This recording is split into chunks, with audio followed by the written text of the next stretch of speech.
Buenos días a todos mis hermanos. Continuamos avanzando y reflexionando en la carta a los Hebreos, capítulo 2, los versos 11 al 13. Nos dicen lo siguiente: porque el que santifica y los que son santificados, de uno son todos, por lo cual no se avergüenza de llamarlos hermanos, diciendo: anunciaré a mis hermanos tu nombre, en medio de la congregación te alabaré. Y otra vez, yo confiaré en él, y de nuevo, he aquí yo y los hijos que Dios me dio. Además de convertirse en nuestro sustituto y el autor de nuestra salvación, Cristo se hizo nuestro santificador, aquel que nos hace santos. Por supuesto, desde nuestra perspectiva y experiencia, es difícil pensar en nosotros como santos, y muchas veces en el pensamiento y en la práctica nos alejamos de vivir en santidad. Pero en la nueva naturaleza somos perfectamente santos ante Dios. Y todos los que están en su Hijo Cristo el Señor son santos. Puede que no actuemos como santos, pero lo somos. Somos santos en el sentido de que ante Dios Cristo ha aplicado e impartido su justicia para nosotros. Hebreos capítulo 10, verso 10 nos dice: somos santificados mediante la ofrenda del cuerpo de Jesucristo, hecha una vez para siempre. Por lo tanto, su sacrificio nos hizo santos, y nos hemos convertido en los que son santificados. Cristo ha eliminado la posibilidad de la pecaminosidad posicional, porque con una sola ofrenda hizo perfecto a los santificados para siempre. Verso 14 de este capítulo 10 de la carta a los Hebreos. Por lo tanto, somos puros posicionalmente ante Dios, somos justos posicionalmente como Cristo es justo, y tenemos el privilegio y el derecho a que se nos llame hermanos de Jesucristo, porque ahora somos partícipes de su justicia. Y así es la maravilla y la bondad de la gracia de Dios. Y como se nos dice en la segunda carta a los Corintios, en el capítulo 5, verso 21, el apóstol Pablo escribe: al que no conoció pecado, por nosotros lo hizo pecado, para que nosotros fuésemos hechos justicia de Dios en él, en Cristo. Por lo tanto, el que santifica y el santificado tienen ahora un mismo Padre, y el que santifica no se avergüenza de llamar hermanos a los santificados. ¡Qué privilegio, qué expresión tan abrumadora y cuán aleccionador, edificante es que el Hijo, que Cristo, nos llame hermanos, y que no se avergüence de ello! Cristo, al conquistar el pecado con su muerte, rompió el dominio del pecado sobre nosotros y puso su justicia eterna en nosotros, y somos coherederos con Cristo. Romanos capítulo 8, verso 17. Porque su santidad es ahora nuestra santidad, y su justicia no solamente nos hace santos, sino que nos hace sus hermanos. La experiencia práctica de la vida de un cristiano incluye, por supuesto, una lucha contra el pecado, los yerros. Es una lucha diaria, pero la realidad posicional de nuestra nueva naturaleza es la santidad, y nosotros estamos completos en Cristo. Colosenses capítulo 2, verso 10. Perfectos posicionalmente y en naturaleza. Y ante todo esto, podemos decir que el propósito primordial y básico de nuestras vidas es ahora pasar la práctica en lo que somos y quiénes somos en esta nueva perfección y posición. Y ahora que somos hermanos en Cristo e hijos de Dios, es deber vivir como tales, vivir, comportarse, transitar la vida como sus hijos. Y a pesar de cómo somos, Cristo el Señor no se avergüenza de llamarnos sus hermanos. Y de que Dios no se avergüence en decir, y yo soy su Dios. Y esto, sin dudas, debe conmover nuestros corazones y hacernos más conscientes de que es por la justicia del Señor, de Cristo, que tenemos esta posición y no por la nuestra. Y que en el mejor de los casos es como dice el profeta Isaías, capítulo 64, verso 6, que no es buena, que no es correcta, que no es limpia. Y esta fraternidad comenzó después de la cruz del Calvario. El Señor Jesús nunca llamó hermanos a los de su pueblo antes de la cruz. Antes del Calvario los llamó discípulos, amigos u ovejas, pero nunca hermanos. ¿Por qué? Porque en realidad no podrían ser sus hermanos hasta después de la cruz, cuando Él pagó por el pecado e impartió su justicia. Solo entonces se hicieron hermanos espirituales del Señor. Tan pronto como Jesús se levantó de los muertos, le dijo a María, pasaje de Mateo 28:10, ve a mis hermanos y dad las buenas noticias, las buenas nuevas. Por primera vez llamó hermanos a sus discípulos.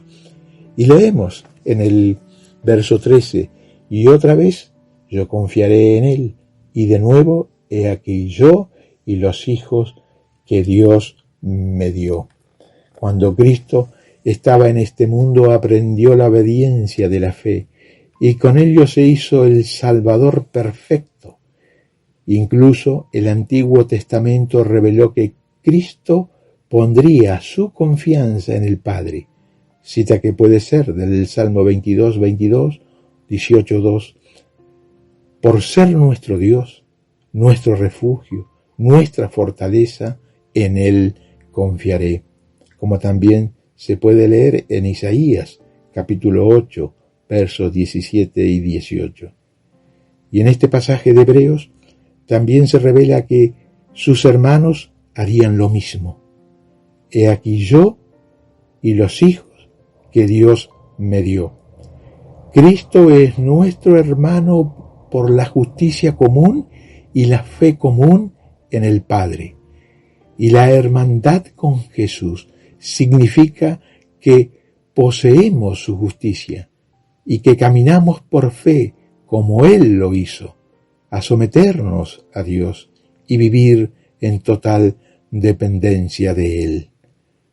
Nos llama a seguir el camino en el que Él recorrió, esperar en Dios y en Él confiar, pues Él es nuestro escudo, mi alto refugio y la fuerza de mi salvación. Cristo, el Señor, también es nuestro conquistador de Satanás.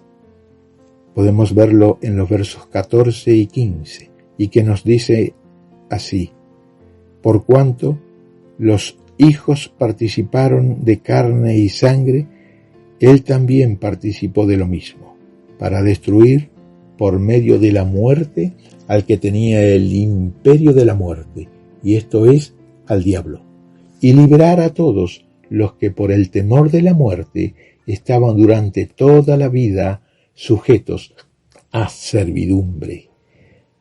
La palabra participaron significa Tener comunión o estar en sociedad requiere tener algo en común con los demás. Y todos los seres humanos somos de carne y sangre. En eso somos semejantes, en nuestra común naturaleza. Pero aquí la palabra participó es una palabra diferente y que tiene que ver con asir, tomar algo que no nos pertenece por naturaleza. Y nosotros somos por naturaleza carne y sangre, y Cristo no lo era. Sin embargo, voluntariamente, Cristo asumió algo que no le pertenecía por naturaleza. Cristo añadió a su naturaleza nuestra naturaleza, y que de esa manera el Señor pudiera morir en nuestro lugar, y para que así pudiéramos así tomar la naturaleza divina que no nos pertenecía, como lo expresa el apóstol Pedro en su segunda carta, capítulo 1, verso 4. Y obviamente el poder de Satanás sobre nosotros se quebró. Se quebró para que nosotros pudiéramos llegar a Dios. El principal poder de Satanás sobre el ser humano, su arma suprema contra el hombre, es la muerte.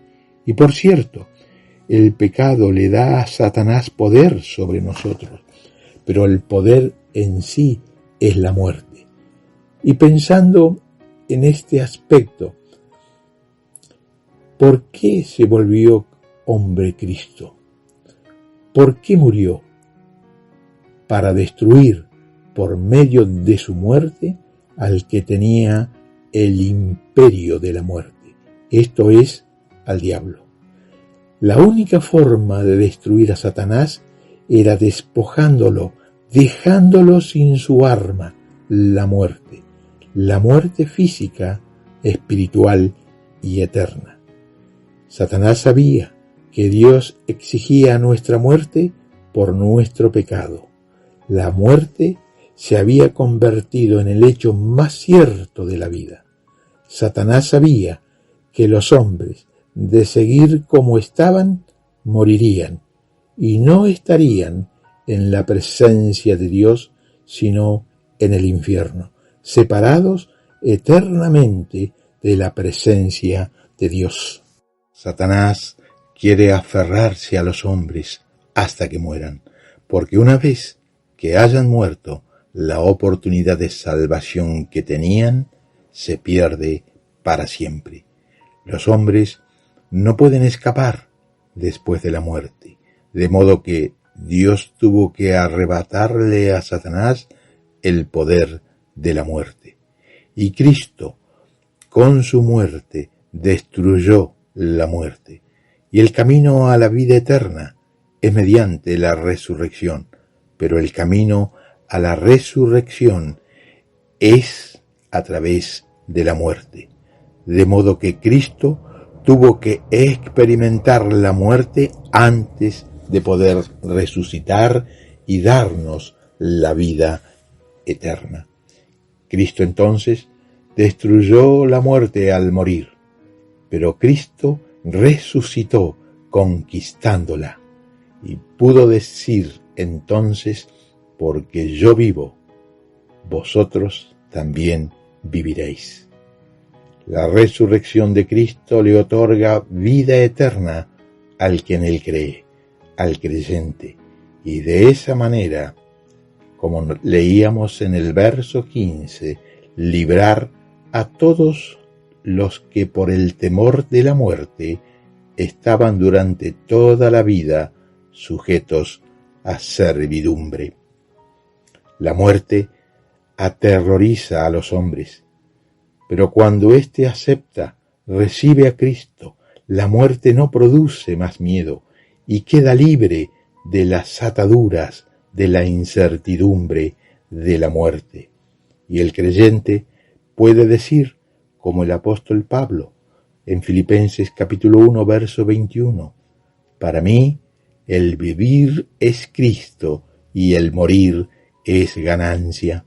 Y exclamar frente a ella, ¿dónde está, oh muerte, tu aguijón? ¿Dónde, oh sepulcro, tu victoria? Primera de Corintios, capítulo 15, verso 55. La muerte en el creyente ya no produce ningún temor, no produce más miedo, porque simplemente es la liberación a la presencia de Dios. Cristo entonces es el conquistador de la muerte, y para esto, por un tiempo, tuvo que hacerse un poco menor que los ángeles.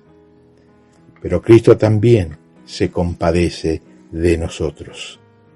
Versos 16 al 18 de este capítulo 2 de la carta a los Hebreos, y nos dice: porque ciertamente no socorrió a los ángeles, sino que socorrió a la descendencia de Abraham, por lo cual debía ser en todo semejante a sus hermanos, para venir a ser misericordioso y fiel sumo sacerdote en lo que a Dios se refiere, para expiar los pecados del pueblo. Pues en cuanto él mismo padeció, siendo tentado, es poderoso para socorrer a los que son tentados. Cristo no vino a redimir ángeles, sino hombres, de modo que tomó para sí la forma de los descendientes de Abraham y se hizo judío. Y muchos se preguntarán: qué raro que Dios haya escogido a los judíos y no haya tomado a otra raza o nación para mostrar su favor especial. Pero si Dios hubiera tomado otra raza, otro grupo, estaríamos preguntándonos lo mismo: ¿por qué este grupo? Y podemos decir que sencillamente Dios los tomó por amor, en su soberana voluntad. Y como se nos dice en Deuteronomio capítulo 7, los versos 7 y 8, el Señor se encariñó contigo y te eligió, aunque no eras el pueblo más numeroso, sino el más insignificante de todos. Lo hizo porque te ama y quería cumplir su juramento a tus antepasados. Cristo vino como sustituto de los hombres. ¿Para qué? Para reconciliar a los hombres con Dios, para hacerlos aptos para la presencia de Dios y destruir la muerte. Y quería y tenía que sentir todo lo que nosotros sentimos y podemos padecer, para poder ser así un sumo sacerdote misericordioso y comprensivo, y además fiel. Y no solo vino para salvarnos, sino a simpatizar con nosotros. Y el apóstol Pablo, en sus cartas a Timoteo, dio palabras de consuelo, aliento, en muchos aspectos a su joven amigo, sobre su salud, sobre sus detractores, los que lo desacreditaban, su moral, bienestar espiritual. Pero estos y tantos otros consejos podrían tal vez reunirse en estas palabras de su segunda carta, capítulo 2, verso 8. Acuérdate de Jesucristo, del linaje de David, resucitado de los muertos. Pablo le quiere decir: Timoteo, no te olvides de Jesucristo. En su humanidad recuerda que donde quieras que hayas ido, Cristo ha estado ahí antes que tú. Y cuando las cosas son muy difíciles y los caminos se vuelven muy complicados, puedes orar y decirle a Cristo: el Señor, tú sabes por lo que pasaste cuando estuviste aquí, y yo ahora estoy pasando por momentos muy complicados, muy adversos, muy angustiosos. Y el Señor te responderá, sí, lo sé.